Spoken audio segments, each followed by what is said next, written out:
আমরা আজকে মহান স্বাধীনতার ঘোষক শহীদ রাষ্ট্রপতি জিয়াউর রহমানের হাতে গড়া দল বাংলাদেশ জাতীয়তাবাদী দলের প্রতিষ্ঠা বার্ষিকী উপলক্ষে আজকে এই বরিশাল মহানগর কর্তৃক আয়োজিত যে প্রীতি ফুটবল ম্যাচ আমরা উপভোগ করব কিছুক্ষণ পরে।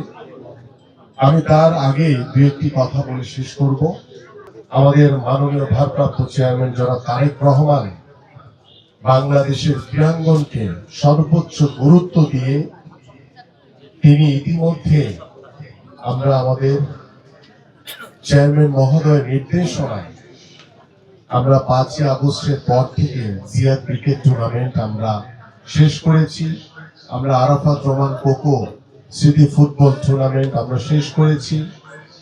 আমরা ঢাকা মহানগর উত্তর বিএনপি কর্তৃক আয়োজিত আন্তঃথানা ফুটবল টুর্নামেন্ট আমরা ফাইনালের অপেক্ষায় রয়েছি এবং ঠিক একইভাবে সারা বাংলাদেশের প্রত্যেকটি প্রত্যন্ত অঞ্চলে, জেলা, উপজেলায়, ইউনিয়নে সব জায়গাতেই ফুটবল, ক্রিকেট থেকে শুরু করে বিভিন্ন আমাদের যে জাতীয় খেলাগুলো রয়েছে সেই খেলাগুলো আমরা অনুষ্ঠিত করছি। আমরা এটাকে এত বেশি গুরুত্ব দিচ্ছি, অন্যতম কারণ হচ্ছে যে আপনারা জানেন গত 17 বছর ওই স্বৈরাচার সরকার আমাদের সন্তানদের, আমাদের যুব সমাজকে মাদকের দিকে ঠেলে দিয়েছে। সেই মাদক থেকে আমাদের সন্তানদেরকে মাঝে আকৃষ্ট করে আমরা একটি মাদক মুক্ত সমাজ গড়তে চাই, আমরা একটি মাদক মুক্ত বাংলাদেশ করতে চাই।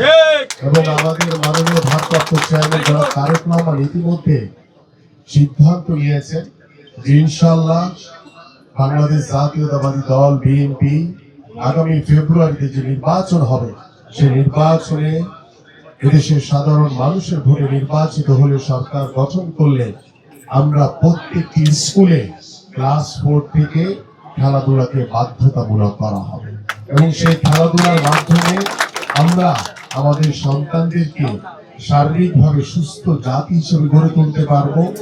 আমরা সেই স্কুলের ক্লাস 4 থেকে যখন একটি আমাদের সন্তানরা খেলবে সেখান থেকে আমরা ভবিষ্যতে বাংলাদেশ দলের জন্য অনেক খেলোয়াড় আমরা বের করতে পারবো।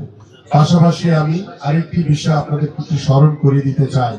আপনাদের সকলের মনে আছে 80-র দশকে শহীদ রাষ্ট্রপতি জিয়াউর রহমান নতুন করে একটি অনুষ্ঠান করেছিলেন। সেই অনুষ্ঠানের মাধ্যমে সাংস্কৃতিক জগতের অনেক ট্যালেন্ট উঠে এসেছিল, যারা পরবর্তীতে বাংলাদেশের সাংস্কৃতিক জগৎকে তারা ডমিনেট করেছে। ঠিক ওই একই আদলে আমাদের মাননীয় ভারপ্রাপ্ত চেয়ারম্যান জনাব তারেক রহমান ইতিমধ্যে সিদ্ধান্ত নিয়েছেন যে আমরা নতুন করে স্পোর্টস নামে আমরা সারা বাংলাদেশের প্রত্যেকটি জেলা বিভাগ থেকে ট্যালেন্ট হান্ট করে তাদেরকে রাষ্ট্রীয় সরকারি খরচে তাদের পড়াশোনা এবং খেলাধুলার সকল দায় দায়িত্ব সরকার নেবে। ঠিক আমরা এইভাবে চাই যে আমাদের সাংস্কৃতিক, আমাদের ক্রীড়াঙ্গনের মাধ্যমে আমরা আমাদের সন্তানদেরকে মাঠে আকৃষ্ট করে একটি সুস্থ জাতি হিসেবে গড়ে তুলব, একটি মননশীল জাতি হিসেবে গড়ে তুলব এবং আমাদের মাননীয় ভারপ্রাপ্ত চেয়ারম্যান জনাব তারেক রহমানের যে নির্দেশনা যে আমরা প্রত্যেকটি কাজ হবে এদেশের সাধারণ মানুষের জন্য, এদেশের সাধারণ মানুষের কল্যাণের জন্য।